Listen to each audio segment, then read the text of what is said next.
அன்புள்ள சிம்ம ராசி அன்பர்களே வணக்கம். இந்த வார ராசி பலன்.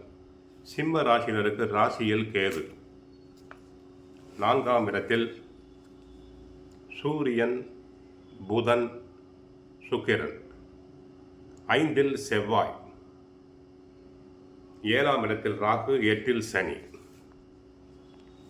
லாபஸ்தானத்தில் குரு வக்கரமடைந்திருக்கிறார். ராசிக்கு 4இல் சுக்கிரன், புதன் சஞ்சரிப்பது உன்னதமான அமைப்பு என்பதால் ஏற்றம் மிகுந்த பலன்களை அடையக்கூடிய வாய்ப்புகள் தங்களுக்கு உண்டாகும். கஷ்டமான நேரத்தில் எதிர்பாராத தன சேர்க்கை ஏற்பட்டு உங்கள் தேவைகள் பூர்த்தியாகக்கூடிய நேரம் இது. உங்கள் ராசிக்கு 7இல் ராகு, 8இல் சனி சஞ்சரிப்பதால் கணவன் மனைவி இடையே விட்டு கொடுத்து செல்வது நல்லது. நெருங்கியவர்களை அனுசரித்து செல்வது நன்மை தரும்.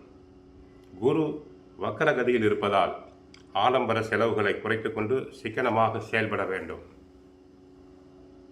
அவசியமான செலவுகளை மட்டும்தான் தாங்கள் செய்ய வேண்டும். தொழில் வியாபாரத்தில் நீங்கள் நினைப்பது ஒன்று, நடப்பது ஒன்றாக இருக்கும். வேலையாட்களை சற்று அனுசரித்து செல்ல வேண்டும். உத்தியோகத்தில் உள்ளவர்களுக்கு வேலை பளு கூடுதலாக இருக்கும். பொறுப்புடன் வேலையை செய்ய வேண்டும்.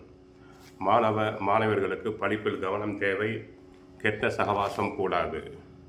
ராசிக்குரிய சூரியன் டிசம்பர் 16ஆம் தேதி 5ஆம் இடம் செல்கிறார். 5ஆம் இடத்தில் சூரியன் இருப்பது நல்லதல்ல என்று சொல்லப்பட்டாலும் சிம்ம ராசிக்கு பொருந்தாது. ஏனென்றால் ராசிநாதன் அவர் பஞ்சம கோணம் ஏறுவதால் ராசி பலமடைகிறது.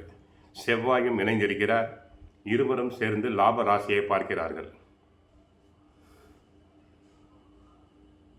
பூமி, இடம் வாங்குவது பற்றி யோசிப்பீர்கள்.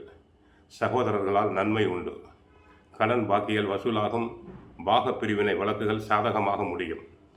உறவினர்களிடம் நயம் பயமாக நடந்து கொள்ள வேண்டும்.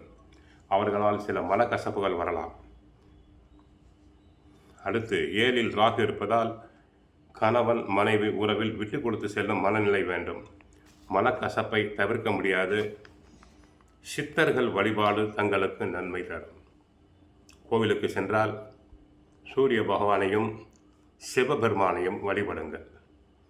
சனிக்காக முடிந்தால் பல்லாவரம் அருகிலுள்ள பொலிச்சலூரில் உள்ள அகஸ்தீஸ்வரர் கோவிலில் உள்ள சனி பகவானை வழிபடுங்கள். ஆஞ்சநேயரை வழிபடுங்கள். முடிந்தால் சுந்தரகாண்டம் பாராயணம் செய்யுங்கள். நன்மைகள் பெருகும். பிள்ளைகளுடைய வளர்ச்சியில் அக்கறை தேவை. கணவன் மனைவியிலேயே ஒற்றுமை குறையும். சில வேண்டாத விரும்பாத வாக்குவாதங்கள் வரலாம். கவனம் தேவை. வாழ்க வளமுடன். மங்களம் உண்டாகட்டும்.